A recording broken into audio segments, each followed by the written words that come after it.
Hello all. நம்ம இந்த வீடியோவில் ஃபிக்மா யூஸ் பண்ணி குயிக் பால் அனிமேஷனை எப்படி கொண்டு வரலாம் அப்படிங்கிறத நம்ம ஸ்டெப் பை ஸ்டெப்பாக பார்க்க போகிறோம். ஃபஸ்ட்டு அந்த அனிமேஷனோட டெமோவை பார்த்துடலாம். ஸோ இதுதான் நம்ம அனிமேஷனோட அவுட்புட். இந்த அனிமேஷனில் கீழே ஒரு எலிப்ஸ் க்ரியேட் ஆகி அதிலிருந்து லோகோ வெளியே வந்து அகெயின் அந்த லோகோ சென்டரில் ப்ளேஸ் ஆகணும்.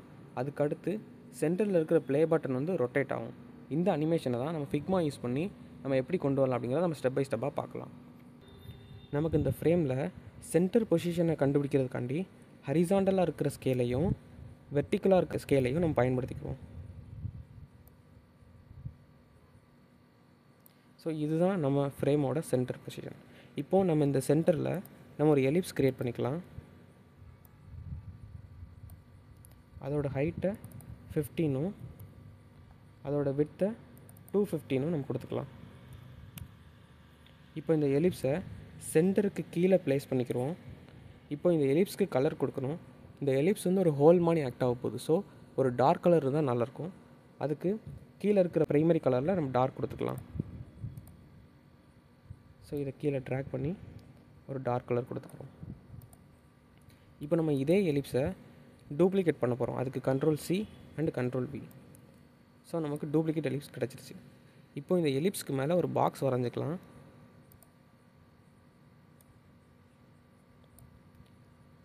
இந்த பாக்ஸில் இருக்கிற கார்னர்ஸை நம்ம மெர்ஜ் பண்ணிக்கலாம்.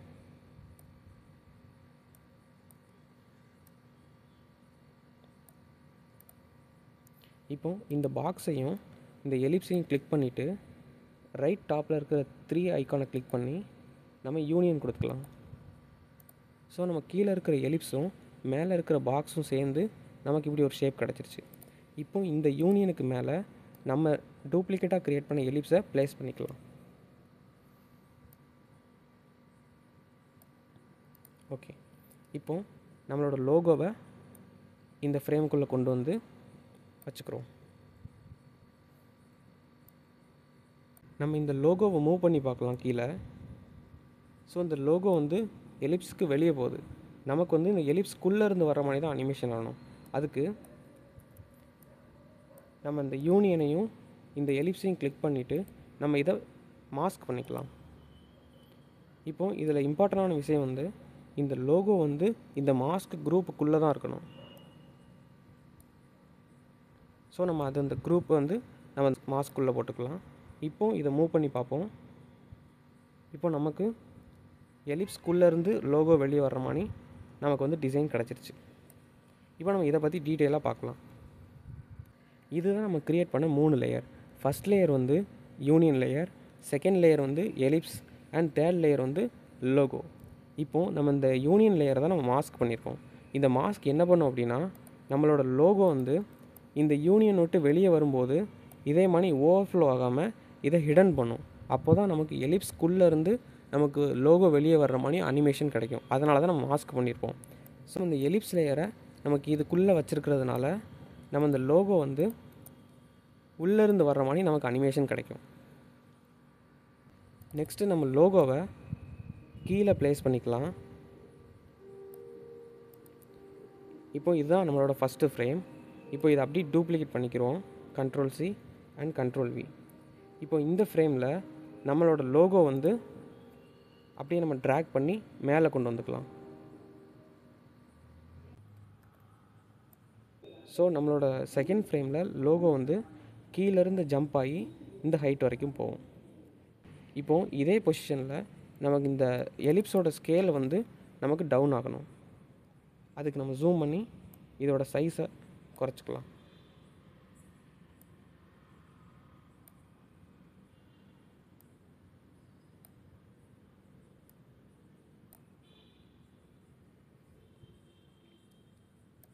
நெக்ஸ்ட் ஃப்ரேமில் நம்மளோட லோகோ வந்து சென்டரில் ப்ளேஸ் ஆகணும். ஸோ நம்ம வந்து சென்டரில் ப்ளேஸ் பண்ணிக்கலாம். இப்போ நம்ம 3 ஃப்ரேம் க்ரியேட் பண்ணியிருக்கோம். இப்போ இந்த நம்ம 3 ஃப்ரேமுக்கும் தனித்தனியாக நம்ம அனிமேஷன் இம்ப்ளிமெண்ட் பண்ணி பார்க்கலாம். இப்போ அனிமேஷன் இம்ப்ளிமெண்ட் பண்ணுறதுக்கு ரைட் டாப்பில் ப்ரோட்டோடைப்னு இருக்கும். நம்ம அதை கிளிக் பண்ணிக்கலாம். அதை கிளிக் பண்ணிவிட்டு நம்ம இந்த ஃப்ரேமோட டாப்பை கிளிக் பண்ண உடனே நமக்கு இந்த சைடில் வந்து ஒரு ப்ளஸ் ஐக்கான் வரும். அந்த ப்ளஸ் ஐக்கானை கிளிக் பண்ணிவிட்டு நமக்கு நெக்ஸ்ட்டு எந்த ஃப்ரேம் போகணுமோ அந்த ஃப்ரேம் கிட்ட ட்ராக் பண்ணிட்டோம் அப்படின்னா இந்த மாதிரி ஒரு சிம்பிள் கிடச்சிரும். இப்போ நமக்கு அனிமேஷனோட ஒரு பாக்ஸ் க்ரியேட் ஆயிடுச்சு. இதில் ஃபஸ்ட்டு இருக்கிற ஆன் டேப் அப்படிங்கிறத ஆஃப்டர் டிலேன்னு மாற்றிக்கலாம். இப்போ அதில் 800 மில்லி செகண்ட் இருக்குது, அது அப்படியே இருக்கட்டும். அதுக்கடுத்து கீழே வந்து அனிமேஷனில் இன்ஸ்டன்ட் ஒன்று இருக்கும், அதை நம்ம வந்து ஸ்மார்ட் அனிமேட்னு மாற்றிட்டு அதுக்கு கீழே இஎஸ் அவுட்டுன்னு இருக்கும், அதை நம்ம கஸ்டம் பேசியர்னு மாற்றிக்கிறோம். இப்போ இந்த கிராஃபில் வந்து நம்ம மேலே உள்ளதை ஸ்பீடாகவும் கீழே உள்ளதை ஸ்லோவாகவும் ஆக்கிக்கலாம். அப்போ தான் நமக்கு பால் கீழேருந்து போகும்போது ஸ்லோவாக ரைஸ் ஆகி மேலே போகும்போது ஸ்பீட் அதிகமாகும். இப்போ நம்ம செகண்ட் ஃப்ரேமுக்கு அனிமேஷன் இம்ப்ளிமெண்ட் பண்ணுவோம். செகண்ட் ஃப்ரேமை கிளிக் பண்ணிவிட்டு நம்ம இதை ட்ராக் பண்ணி இங்கே வச்சுக்கலாம். இப்போ செகண்ட் ஃப்ரேமுக்கு வந்து நம்மளோட லோகோ வந்து கீழே ஸ்ப்ரிங் மாதிரி ப்ளேஸ் ஆகும். அதுக்கு நம்ம இதில் ஆஃப்டர் டிலே கொடுத்துக்கிறோம். இதில் வந்து 1 மில்லி செகண்ட் கொடுத்துடலாம். ஸ்மார்ட் அனிமேட், அதுக்கடுத்து கீழே வந்து நம்ம கஸ்டம் ஸ்ப்ரிங் கொடுத்துக்கிறோம். கஸ்டம் ஸ்ப்ரிங்கில் நம்ம இதை 1750னும் இதில் 100னும் டேம்பிங்கில் 7னும் கொடுத்துக்கலாம். இப்போ நம்ம இந்த அனிமேஷனை நம்ம ப்ரிவியூ பண்ணி பார்ப்போம். ப்ரிவியூ பண்ணி பார்க்குறதுக்கு நமக்கு எந்த ஃப்ரேம்லேருந்து ஸ்டார்ட் ஆகணுமோ அந்த ஃப்ரேமை கிளிக் பண்ணிவிட்டு நமக்கு இந்த ரைட் டாப்பில் வந்து ஒரு ப்ளே பட்டன் இருக்கும். அந்த ப்ளே பட்டனில் என்னெல்லாம் இருக்கும் அப்படின்னா ப்ரெசென்ட்னு ஒன்று இருக்கும், ப்ரிவியூன்னு இருக்கும். ப்ரெசென்ட் அப்படிங்கிறது வந்து நமக்கு ஒரு விண்டோ ஸ்க்ரீனில் ஃபுல்லாக விசிபிளாகி காமிக்கும். நம்ம இப்போதைக்கு நம்ம மொபைல் ப்ரிவியூ பார்த்துக்கலாம். ஸோ இதுதான் இப்போ நமக்கு இருக்கிற அனிமேஷன். இப்போ இந்த அனிமேஷனை நல்லா பார்த்தோம்னா நமக்கு லோகோ வெளியே வந்துட்டு கீழே போய் மறையிற மாதிரி ஒரு ஃபீல் இருக்கும். அது ஏன் அப்படின்னா நமக்கு இங்கே வந்து மாஸ்க் பண்ணியிருப்போம், அதோட ஹைட்டை இன்க்ரீஸ் பண்ணணும்.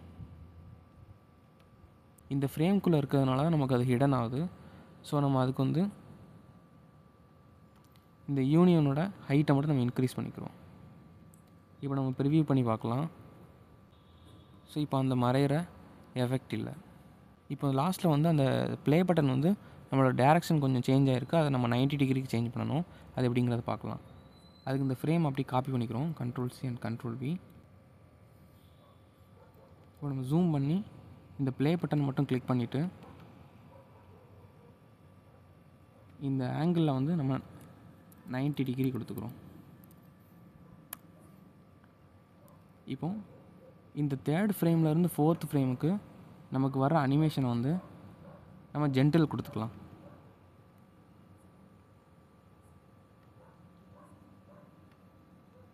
இதுக்கும் ஆஃப்டர் டிலே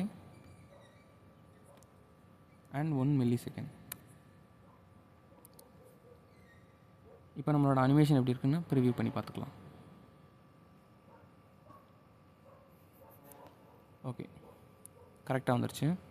ஃபஸ்ட் எடுத்தோடனே எலிப்ஸில் இருந்து லோகோ வந்துட்டு லாஸ்ட்டில் இந்த ப்ளே பட்டன் வந்து கரெக்டான டைரெக்ஷனுக்கு வந்துடும். ஓகே, நம்ம நெக்ஸ்ட் வீடியோவில் ஃபிக்மா யூஸ் பண்ணி பட்டன் காம்போனன்ட்ஸை எப்படி க்ரியேட் பண்ணலாம் அப்படிங்கிறத நம்ம பார்க்கலாம்.